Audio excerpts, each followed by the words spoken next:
Australia's highest-ranking Catholic is facing charges of sexual offenses.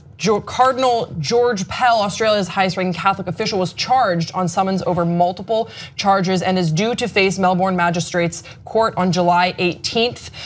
Now, a comment from the Victoria Police Deputy Commissioner Shane Patton saying Cardinal Pell is facing multiple charges in respect of historic sexual offenses. There are multiple complaints relating to those charges. Pell is 76 years old and his responsibility is for the finances of the Vatican. He was appointed as a cardinal in 2003, and he was also the Archbishop of Melbourne, appointed in 1996. Now, he has openly said that this is not true. He denies all these allegations. He also says that Pope Francis is acutely aware of the situation.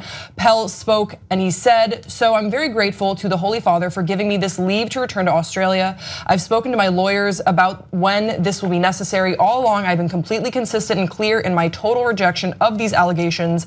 News of these charges strengthens my resolve, and court proceedings now offer me an opportunity to clear my name and then return here back to Rome to work." Just to clarify before I get a reaction from you guys, when we are talking about historical sexual offenses, that just indicates that these were sexual offenses that may have taken place some time ago. So I was a little thrown off. The term is a little clunky, historical sexual offenses. It's not like he's assaulting historical figures or something. Right, there's a constellation of complaints that have now, that take place over a history. Over a history that are now coming to light, and it was revealed in February of 2016 that the Victoria Police were investigating Pell over some of these offenses. I want to get a response from you guys. This is particularly interesting, especially because Pope Francis has said that he has a zero tolerance policy for sexual misconduct, and he has said that he really wanted to, for lack of a better word, sort of drain the swamp of a lot of the gross things that were happening in the Catholic Church. But now we're seeing from the highest order, there are allegations coming out. Yeah, so obviously the Catholic Church has been riddled with these scandals, and it's been happening for quite some time now. And I don't know all the details of what he has been accused of, like specific details of what he's been accused of, and also I don't know what evidence there is to find him guilty. And I'm glad that he will face the justice system, and hopefully justice will be served. I don't know whether he's guilty or not. That's what I'm trying to get at. However, I do know that the Catholic Church has a history of sexual abuse, has a history of covering up those sexual abuses, and it has been, devastating for so many people who were victimized by priests, those in high positions within the Catholic Church, and to know that this story continues, that more scandals are coming out and more victims are speaking up,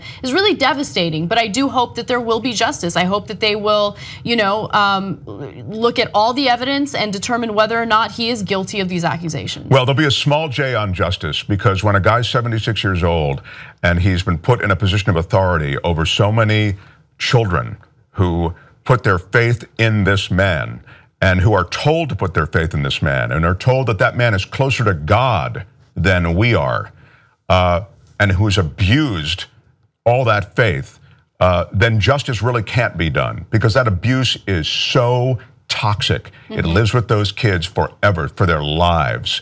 And so, of course, we can't know whether he really did it or not, but let's all just say, or I'll say it, I'm not surprised to hear the allegation. Yeah. And in that, I think you can read enough. And these alleged sexual assaults, some of them are from as early as 1976 to 1980, and then in East Melbourne from 1996 to 2001. So these accusations, go back decades. And again, we'll see how it all plays out and what the evidence indicates. But it's just so sad to know that, people in positions of power can take advantage of powerless individuals and victimize them like this. And also that for so long, the authority of the church and its power went unquestioned for so long. Yes. It feels like this stuff is just coming out, and then it's like, oh, well, maybe they're all making it up, or maybe just now they're feeling empowered enough to come forward and they feel emboldened that people will believe them. Because before, we're talking about, people viewed religion, especially the Catholic faith, very differently. It was not something you go against. Right. The priest was as close, like you pointed out, it's as close close to God as you will maybe ever come. And so that's an authority figure that you don't want to cross. So it is not surprising that some of these, that all of these offenses are historical sexual offenses, because a lot of people back then didn't realize that these behaviors were wrong. It was easier for priests to have this abuse of power, and that's why it's all coming out now. It's not that people are all of a sudden lying. No, but I'll tell you who did realize that these behaviors are wrong: the Catholic Church. And they closed ranks as an institution to protect themselves as a political institution. The Catholic Church, and so many religions, I mean, this just happens to be the one we're talking about right now, protect themselves institutionally. And so we saw them move priests who they knew were guilty of pedophilia. And we're talking about child rape. We saw them move them from parish to parish, from church to church, and they kept records of this stuff. So it's an institution, I think, that you rightly point to, that is now being questioned institutionally, as you say. What about this Pope? He's supposed to have a zero tolerance policy, and this is somebody who's pretty close to the Pope. Yeah, I mean, this is someone who's responsible for the Vatican's finances. I'm sure that's something they value very closely. Right. I mean, that makes this a tough pill for the Pope to swallow and for the Church to swallow. So moving forward, I mean, we can all agree that this is a horrible thing. These are horrible crimes that have been perpetrated, and if indeed he is guilty of all these things, he's a despicable person. But what happens moving forward? That's a great point, because I think that it goes further than, demanding justice for those who have been victimized. I think that you have to fundamentally change certain parts of the Catholic Church to prevent this from happening in the future, right? And so, in the past we've had discussions about, this whole celibacy thing and how it just doesn't make sense. Anyway, I know that there are religious people who think it does make sense, but you create this weird environment where adults are supposed to ignore their sexual urges and be celibate.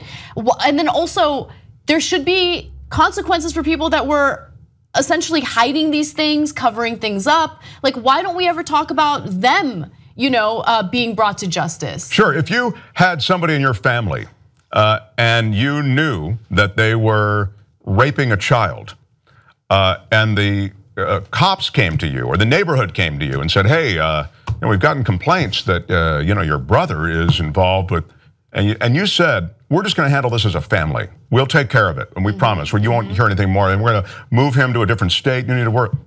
No, you're not. We're going to come in and we're going to arrest him, and he's going to go on trial.